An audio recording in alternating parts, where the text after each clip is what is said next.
2004년 이래 탄생한 아마존의 주요 제품과 계획에는 대부분 매우 아마존다운 특징이 공통적으로 적용되어 있습니다. 그것은 바로 워킹 백워드라는 프로세스인데요. 이 워킹 백워드 프로세스는 부터 시작하여 제품을 만드는 아마존의 핵심 사고방식입니다. 대책남. 아마존의 성공을 논할 때 결코 빼놓을 수 없는 매우 핵심적인 요소는 워킹 백워드라는 프로세스인데요. 워킹 백워드는 고객 경험을 먼저 규정한 다음에 팀이 구축해야 하는 명확한 이미지에 도달할 때까지 이를 출발점 삼아서 거꾸로 되짚어가며 반복적으로 일한다는 뜻이에요. 이를 위해서 아마존에서는 언론 보도 자료와 자주 묻는 질문을 주요 도구로 사용합니다. 마치 출시 준비를 완료한 것처럼 대중에게 제품을 발표할 언론 보도 자료를 쓰고 어려운 질문을 예상하는 자주 묻는 질문, 이 두 가지 요소가 고객 경험을 출발선으로 하는 워킹 백워드의 출발점이에요. 사실 대부분의 모든 조직은 제품 개발 프로세스 말미에 언론 보도 자료를 작성합니다. 자신의 작업을 끝마친 엔지니어와 기획자들이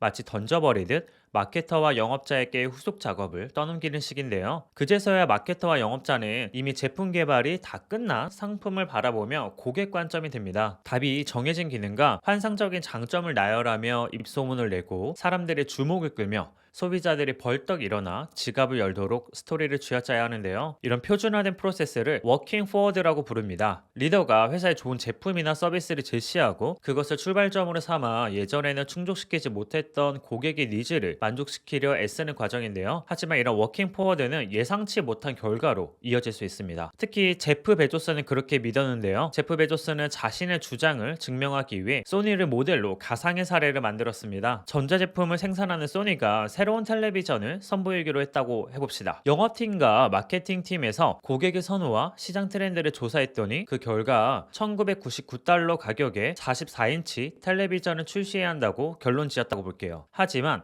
새로움에 목말라 하던 엔지니어링 팀에서는 고해상도 화질에만 관심이 있을 뿐 가격대에는 큰 관심이 없었어요. 결국 엔지니어링 팀이 개발한 텔레비전에는 생산비로만 2,000달러가 쓰였고 사실상 소매 가격을 1999달러로 책정하는 것은 불가능했다고 봅시다. 만약 마케팅, 영업팀과 엔지니어링 팀이 언론 보도 자료를 먼저 쓰면서 개발 프로세스에 착수했다면 텔레비전의 기능과 비용, 고객 경험과 가격 등을 서로 합의했을 텐데요. 그런 다음 무엇을 어떻게 개발해야 할지 규명하기 위해 워킹 백워드 했을 테고 비용을 투입하기 이전과 제품 개발과 제조 단계에서 직면할 도전 과제를 미리 파악했을 겁니다. 이런 워킹 백워드 방법으로 아마존에서 성공한 첫 번째 사례는 바로 킨들입니다. 킨들은 언론 보도자료 접근 방식을 사용해 개발했는데요. 사실 킨들은 처음에는 기존의 방식인 워킹 포워드 방식으로 진행하면서 여러 도전 과제를 마주했다고 해요. 그런 상황에서 보도자료를 작성하면서 진행 방식이 완전히 달라졌는데요. 읽기 경험의 향상을 위해 뛰어난 스크린을 채용했고 책을 구매하고 다운로드하는 데 편리하도록 주문 프로세스를 개편했으며 책의 선택지를 확대하는 한편 가격을 인하했다고 해요. 보도자료를 작성하는 프로세스가 없었더라면 고객 경험을 달성할 돌파구는 없었을 겁니다. 보도자료를 먼저 작성함으로써 개발팀은 고객 문제에 관한 다양한 해결책을 미리 마련할 수 있었다고 해요. 이런 식으로 아마존은 점차 워킹 백워드 프로세스에 익숙해졌는데요. 그러면서 보도자료를 개선할 두 번째 요소인 자주 묻는 질문 FAQ를 도입했는데요. 자주 묻는 질문 섹션은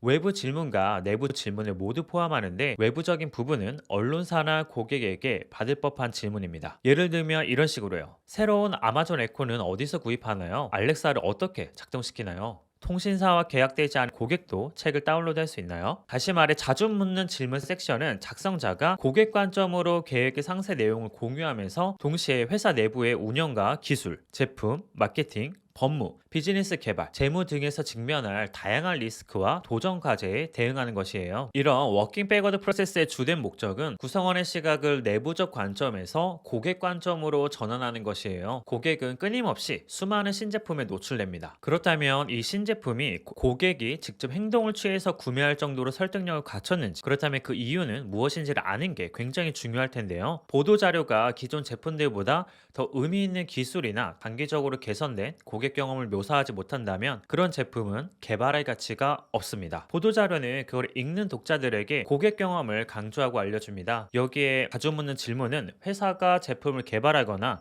서비스를 창출할 때 얼마나 큰 비용을 들여야 하고 그 과정이 현실적으로 얼마나 어려운지 냉정하게 평가합니다. 그뿐만 아니라 고객 경험에 관한 모든 핵심 세부 사항을 전달하기도 하죠. 이것이 바로 아마존의 모든 팀들이 언론 보도 자료와 자주 묻는 질문의 초안을 10번 이상 고쳐 쓰는 이유이자 고위 리더들과 5번 이상 만나며 아이디어를 토론하고 개선하는 이유입니다. 언론 보도 자료와 자주 묻는 질문 프로세스는 신속하고 구체적인 피드백을 위한 프레임워크가 됩니다. 그리고 이는 상세한 데이터와 사실을 기반으로 의사결정을 이루어지게 하는데요. 아마존은 제품과 서비스뿐만 아니라 새로운 보상 정책과 같은 아이디어 계획과 개발 단계에서도 이 워킹 백워드를 사용할 수 있다는 것을 깨달았다고 해요. 그래서 아마존은 시간이 흐르면서 이 언론 보도 자료와 자주 묻는 질문의 구성을 개선하고 표준화했다고 합니다. 그래서 언론 보도 자료 섹션은 보통 1페이지 이내에서 몇 개의 단락으로 이루어지고 자주 묻는 질문 섹션은 5페이지를 넘지 않는다고 해요. 페이지 수가 길어진다고 해서 좋을 건 없다고 보는 겁니다. 목표는 언론 보도 자료와 자주 묻는 질문을 얼마나 잘 썼는지 뽐내는 게 아니라 작성 과정에서 나온 정제된 생각을 공유하는 것이죠. 사실 워킹 백워드로 논의된 대다수들이 실제로 론칭되지는 않습니다. 이것이 의미하는 바는 제품 관리자가 절대 시장에 나갈 리 없는 제품 아이디어를 탐색하는데 많은 시간을 쏟아부었다는 것이에요. 매년 회사에서 작성되는 수백 개의 워킹 백워드 결과물이 한정된 자원을 놓고 치열하게 경쟁하고 있어요. 최고의 것만이 선택되어 우선순위와 자원을 부여받는데요. 발사대에 오른 대부분의 것들이 승인받지 못한다는 사실은 이 프로세스의 기능이지 버그가 아닙니다. 사전에 출시될 제품의 모든 상세 사항을 충분히 고려하는 것과 어떤 제품을 개발하지 않을지 결정하는 일은 회사의 자원을 보호하기 위함이에요. 그리고 그 자원은 고객과 비즈니스에 최고의 효과를 발휘할 제품 개발에 아낌없이 사용됩니다. 왜 하지 말아야 하는지 명확하게 파악하는 일은 무언가를 해야 할 이유를 분명하게 이해하는 일만큼이나 중요할 때가 많습니다. 워킹 백워드 프로세스를 마치면 경영진은 해당 아이디어에 훨씬 깊은 신뢰를 표현하며 이를 구현하기를 서포트 해줄 수 있습니다. 이처럼 워킹 백워드는 철저한 데이터를 기반으로 개발 자원을 언제 어떻게 투자할지 결정하는 방법입니다. 거대한 아이디어를 도출하고 평가하는 것은 워킹 백워드 프로세스의 진정한 매력이에요. 여기까지 대책남이었습니다. 오늘 내용이 의미 있었다면 구독과 좋아요 그리고 알람 설정까지 부탁드릴게요. 그럼 안녕.